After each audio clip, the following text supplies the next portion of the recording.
नमस्कार and welcome to my YouTube channel English for all. This is Manish Rai. आज की video वर्ग 10 और वर्ग 12 के बच्चों के लिए बहुत ही उपयोगी है। आज की वीडियो में आपको 20 वाक्य मिलेंगे और 20 वाक्यों में उपयुक्त वर्ब का प्रयोग करना है। जी बच्चों, आज की वीडियो में आपको 20 वाक्य मिलेंगे, 20 वाक्यों में उपयुक्त वर्ब का प्रयोग करना है। यदि आप 20 वाक्यों को शुद्ध भर लेते हैं तब आपकी अंग्रेजी बहुत अच्छी मानी जाएगी। अगर कहीं भी दिक्कत होती है तब आपको अपनी अंग्रेजी पे, अपने ग्रामर पे, अपने सब्जेक्ट वर्ब एग्रीमेंट पे और काम करने की आवश्यकता है। तो इसके पहले की वीडियो की शुरुआत हो, एक बार आप लोग बच्चों स्क्रीनशॉट ले लें। स्क्रीनशॉट लेने के बाद 20 वाक्यों में क्रियाओं को स्वयं भरें, स्वयं परखिए अपने आप को बच्चों। और उसके बाद यदि एक बार आपने 20 को हल कर लिया तब मैं जो आंसर बता रहा हूँ उस आंसर से अपने आंसर को मैच करें। ठीक है बच्चों? तो उम्मीद है कि आप स्क्रीनशॉट ले लिए होंगे और स्क्रीनशॉट लेने के बाद आप लोग स्वयं हल करना भी शुरू कर दिए होंगे। तो ये थे बच्चों 20 वाक्य। अब आइए एक एक करके सभी वाक्यों में उपयुक्त वर्ब का प्रयोग करते हैं। बच्चों, आपको पता है ना, सब्जेक्ट वर्ब एग्रीमेंट का नियम होता है कि यदि सब्जेक्ट सिंगुलर तो क्रिया सिंगुलर, सब्जेक्ट प्लुरल तो क्रिया प्लुरल। यही नियम है जिस पे ये पूरे जो सेंटेंसेज हैं ना ये बेस्ड हैं। तो पहला वीज खाली स्थान अस हनी, यानी मधुमक्खियां हमें क्या देती हैं? शहद देती हैं।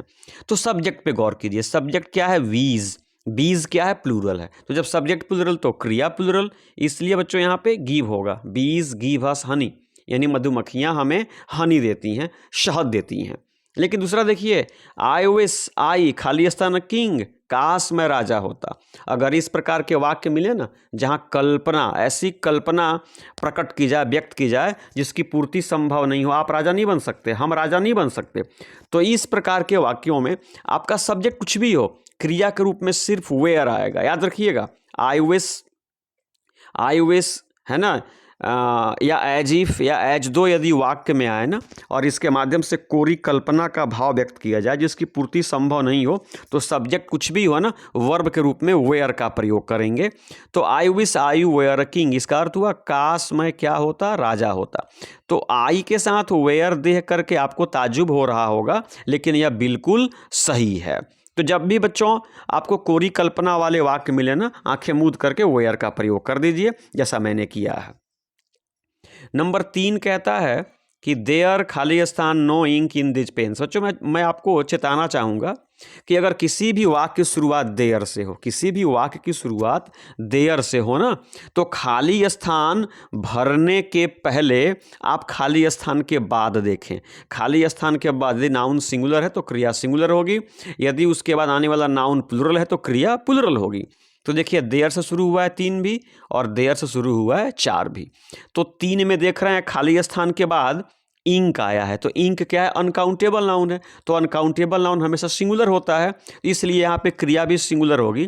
तो होगा there is no ink in this pens, यानी इन कलमों में स्याही नहीं है। लेकिन 4 देखिए, वाक्य शुरुआत देयर से हो रही है, खाली स्थान को भरना है, तो खाली स्थान के बाद देखिए तो क्या है? Not many eggs. एग्स क्या होता है? प्लुरल होता है, इसलिए हमारी क्रिया भी प्लुरल होगी। क्या होगा? आर। तो जब भी वाक्य शुरुआत देयर से हो और देयर से शुरू होने के बाद खाली स्थान हो ना, तो खाली स्थान के बाद देखिए नाउन सिंगुलर तो क्रिया सिंगुलर, नाउन प्लुरल तो क्रिया प्लुरल। तो 3 में इंक सिंगुलर है तो इज कर दिए, और 4 में एक्स प्लुरल है तो आर कर दिए। नंबर 5 कहता है आई विश सी खाली स्थान ऑफ प्रिंसेस, काश वह क्या होती? प्रिंस होती, राजकुमारी होती। तो कोरी कल्पना है, इसकी पूर्ति संभव नहीं है बच्चों। तो इस प्रकार के वाक्यों में आंखें मूंद करके आपको वेयर का प्रयोग करना होता है। तो 5 का डी सही होगा। नंबर 6 कहता है the condition of these roads खाली स्थान नॉट वेरी गुड, यानी इन सड़कों की जो स्थिति है ना वह बहुत अच्छी नहीं है। तो देखिए बच्चों, जब भी वाक्य में सब्जेक्ट की बनावट noun plus preposition plus noun हो ना, तो पहला नाउन वाक्य का रियल सब्जेक्ट होता है और क्रिया का प्रयोग उसी के हिसाब से किया जाना चाहिए। तो पहला नाउन क्या है बच्चों? कंडीशन है। तो कंडीशन क्या है? सिंगुलर है। तो जब कंडीशन सिंगुलर है, ये पहला नाउन है, तो पहला नाउन ही सब्जेक्ट होता है, तो क्रिया भी हमारी सिंगुलर होगी। तो 6 का ईज होगा the condition of this roads is not very good, यानी इन सड़कों की स्थिति बहुत अच्छी नहीं है। नंबर 7 कहता है the students of my school. अब देखिए मैंने कहा ना noun plus preposition plus noun, तो स्टूडेंट्स नाउन है और प्रेपोजिशन है और माई स्कूल क्या है बच्चों, ये नाउन है। तो पहला नाउन सब्जेक्ट होता है, तो पहला नाउन क्या स्टूडेंट्स है, ये सब्जेक्ट है, ये प्लुरल है, तो हमारी क्रिया भी क्या होगी, प्लुरल होगी, आर होगा। The students of my school are very gentle, मेरे विद्यालय के बच्चे बहुत अच्छे हैं। नंबर 8 कहता है बच्चों the number of good students, यानी अच्छे विद्यार्थियों की संख्या वेरी लो, बहुत कम है। याद रखिएगा नंबर के पहले यदि दो आए ना, अगर नंबर के पहले दो आए तो क्रिया सिंगुलर होती है, और यदि नंबर के पहले ए आए तो क्रिया प्लुरल होती है। जी, द नंबर ऑफ हो तो क्रिया सिंगुलर होगी, ए नंबर ऑफ हो तो क्रिया प्लुरल होगी। तो the number of good students है, तो यहाँ पे द नंबर ऑफ है तो क्रिया सिंगुलर होगी, तो क्या होगा, ईज। याद रखिएगा द नंबर ऑफ के बाद हमेशा सिंगुलर वर्ब का प्रयोग करते हैं, तो यहाँ पे ईज होगा। और ये कह रहा है ए नंबर ऑफ गेस्ट्स, बहुत सारे अतिथि वहाँ पे मौजूद थे, तो ए नंबर ऑफ के बाद मैंने कहा ना क्रिया प्लुरल होती है, तो यहाँ पे वेयर होगा। तो द नंबर ऑफ 8 में है, क्रिया सिंगुलर होगा, इसलिए मैंने ईज किया, और ए नंबर ऑफ के बाद क्रिया प्लुरल होती है, इसलिए 9 में मैंने डी वेयर किया। नंबर 10 कहता है बच्चों कि he see and I Khalistan walking together, यानी वह लड़का, वह लड़की और मैं एक ही साथ क्या कर रहे थे, टहल रहे थे। तो बच्चों जब दो या दो से अधिक प्रोनाउंस को एंड से जोड़ते हैं ना, तो क्रिया प्लुरल होती है, इसलिए वेयर होगा। क्या होगा, वेयर होगा। लेकिन 11 देखिए neither he nor I, neither he nor I यानी नहीं वह नहीं मैं। नाइदर नॉर का प्रयोग दो में से बच्चों किसी का भी भाव नहीं दिखाने के लिए होता है, तो नाइदर ही नॉर आई। तो जब दो सब्जेक्ट्स को और, नॉर, आइदर और, नाइदर नॉर से जोड़ते हैं ना, तो क्रिया अपने से सबसे करीब आने वाले सब्जेक्ट के हिसाब से सिंगुलर या प्लुरल होती है।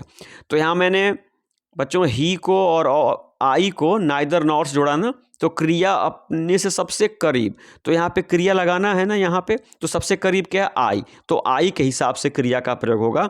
तो आई के साथ आर लगता नहीं, ईज लगता नहीं, वेयर लगता नहीं, इसलिए क्या हो जाएगा, was. Neither he nor I was responsible for this, यानी न तो वह और न ही मैं इसके लिए क्या थे, जिम्मेदार थे। तो जब दो सब्जेक्ट्स को और, नॉर, आइदर और नाइदर नॉर जोड़ते हैं ना, तो क्रिया अपने सबसे करीब आने वाले सब्जेक्ट के साथ सिंगुलर या प्लुरल होती है। तो यहाँ पे आई है इसलिए वाज हो गया। 12 कह रहा है नो बडी खालिस्तान सीन गॉड। जब भी वाक्य सब्जेक्ट के रूप में एवरीबडी आए, समबडी आए, नो बडी आए ना, तो इसको सिंगुलर मानते हैं, इसलिए क्रिया सिंगुलर होगी। जब भी नो बडी आए सब्जेक्ट के रूप में तो बच्चों वह सिंगुलर है और क्रिया भी सिंगुलर होगी, इसलिए हम यहाँ पे हैज करेंगे, nobody has seen god, किसी ने भगवान को देखा नहीं है। लेकिन 13 देखिए देयर खाली स्थान nobody there to help me, यानी वहाँ मेरी मदद करने को कोई नहीं था। तो मैंने कहा था कि जब भी वाक्य की शुरुआत देयर से हो ना, तो देयर के बाद देखिए कि आने वाला नाउन या प्रोनाउन सिंगुलर है या प्लुरल है। तो आप देख रहे हैं नो बडी है ना, तो नो बडी क्या है, सिंगुलर है, इसलिए हमारी क्रिया भी सिंगुलर होगी। तो 13 में हम वाज करेंगे, there was nobody there to help me, मेरी मदद करने के लिए वहाँ पे कोई नहीं था। नंबर 14 कहता है सी और आई। अब देखिए बच्चों यहाँ दो सब्जेक्ट्स को मैंने और से क्या कर दिया, जोड़ दिया, सी को और आई को और से जोड़ दिया। तो जो दो सब्जेक्ट्स और से, आइदर और से, नॉर से, नाइदर नॉर से जुड़ते हैं ना, तो क्रिया अपने से सबसे करीब वाले के हिसाब से सिंगुलर या प्लुरल होती है। तो क्रिया यहाँ लगाना है, सबसे करीब क्या है, आई, तो आई के साथ वेयर लगता नहीं, आर लगता नहीं, इज लगता नहीं, इसलिए क्या हो जाएगा, एम। बच्चों 15 कहते हैं nothing Khalistan impossible in the world, दुनिया में कुछ भी असंभव नहीं है। तो जब सब्जेक्ट के रूप में बच्चों समथिंग आए, एवरीथिंग है, नथिंग है ना, ये हमेशा सिंगुलर होते हैं, तो इनके साथ हमेशा सिंगुलर वर्ब का प्रयोग करें। तो क्या होगा, is, nothing is impossible in the world, दुनिया में कुछ भी असंभव नहीं है। लेकिन 16 देखिए नथिंग बट हेड्स खालिस्तान सीन। बच्चों मैंने कहा कि नथिंग सिंगुलर है, इसलिए मैंने 15 में सिंगुलर वर्ब किया। लेकिन 16 कहता है नथिंग बट, नथिंग बट के बाद बच्चों याद रखिएगा आने वाला नाउन प्लुरल होता है, लेकिन क्रिया सिंगुलर होती है। जी, नथिंग बट के बाद आने वाला नाउन प्लुरल होता है, लेकिन क्रिया सिंगुलर होती है, इसलिए हम यहाँ पे वाज करेंगे। Nothing but heads was scene, यानी केवल सर ही सर देखा गया। 17 और 18 बच्चों गौर करने वाले वाक्य हैं। 17 कहता है कि the boy who there is my brother, यानी लड़का जो वहाँ है मेरा भाई है। 18 देखिए the boys who there are my brothers, लड़के जो वहाँ हैं मेरे भाई हैं। 17 कहता है कि लड़का, एक लड़का जो वहाँ है मेरा भाई है, और 18 कहता है कि जो लड़के बहुत सारे वहाँ हैं मेरे भाई हैं। तो देखिए इस वाक्य में क्या करना होगा, ये जो हु देख रहे हैं ना बच्चों, ये रिलेटिव क्या है, प्रोनाउन है। ये जो हु देख रहे हैं ना, रिलेटिव प्रोनाउन है। तो जब वाक्य में रिलेटिव प्रोनाउन का प्रयोग है ना, तो रिलेटिव प्रोनाउन के पहले आने वाला जो नाउन होता है ना, वह उसका एंटीसीडेंट होता है, वह उसका एंटीसीडेंट होता है। और ऐसे वाक्यों में एंटीसीडेंट के हिसाब से ही क्रिया का प्रयोग किया जाता है। तो यहाँ पे हु का एंटीसीडेंट क्या है, बॉय है, तो क्रिया सिंगुलर होगी। और यहाँ हु का एंटीसीडेंट क्या है, बॉयज़ है, तो क्रिया क्या होगी, प्लुरल होगी जी। तो 17 में एंटीसीडेंट बॉय सिंगुलर है तो इज कर दिया, और 18 में एंटीसीडेंट बॉयज़ प्लुरल है तो क्या कर दिया, आर कर दिया।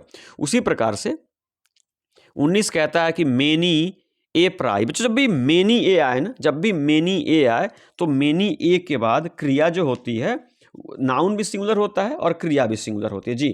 मेनी ए के बाद आने वाला नाउन भी सिंगुलर होता है और उसके बाद आने वाली क्रिया भी प्लुरल होती है। तो many a prize was distributed, यानी बहुतेरे पुरस्कार वितरित किए गए। अब जो अंतिम वाक्य है ना, ये गौर कीजिए, आई मनीष राय, यानी मेरा नाम मनीष राय है बच्चों, यानी मैं मनीष राय प्राइमरी स्कूल का शिक्षक हूँ, प्राथमिक विद्यालय का शिक्षक हूँ, जहाँ 1 से लेकर के 5 तक की पढ़ाई होती है, वहाँ का मैं शिक्षक हूँ। तो देखिए बच्चे, यहाँ पे मनीष राय देख करके बच्चे यहाँ पे ईज का प्रयोग कर देंगे। अगर आप भी ऐसा करते हो ना तो गलत है, समझिएगा। यहाँ पे मनीष राय जो है ना, ये नाउन इन एपोजिशन है। मनीष राय जो है ये नाउन इन एपोजिशन है। तो नाउन इन एपोजिशन के पहले देखिए क्या है, आई। तो आई के हिसाब से क्रिया का प्रयोग होना चाहिए। I Manish Rai am a primary school teacher. यहाँ पे एम दे करके आपको ताज्जुब होता है ना कि मनीष राय के साथ एम लगा। यहाँ पे मनीष राय से मतलब नहीं है, मतलब किससे, आई से है। I Manish Rai am a primary school teacher, यानी मैं मनीष राय प्राइमरी विद्यालय का शिक्षक हूँ। तो जब भी बच्चों वाक्य में नाउन इन एपोजिशन आए ना, तो उसके पहले देखिए, यानी वाक्य का रियल सब्जेक्ट क्या है, आई है, और मनीष राय क्या है बच्चों, एपोजिशन है।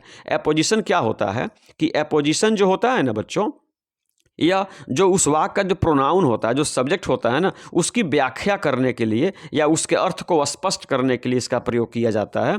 तो मनीष राय के हिसाब से नहीं, आई के हिसाब से यहाँ पे एम का प्रयोग करें। तो ये थे बच्चों 20 वाक्य। आपने वो स्क्रीनशॉट लिया था, आपने स्वयं हल किया और अब अपने आंसर को मेरे आंसर से मैच कीजिए। मुझे उम्मीद है कि बच्चों आपके 20 सही होंगे। अगर आज की वीडियो पसंद आई हो तो प्लीज़ चैनल को सब्सक्राइब करें, वीडियो को लाइक करें, अपने मित्रों से भी शेयर करें, अपने सुझाव भी दें। जय हिंद।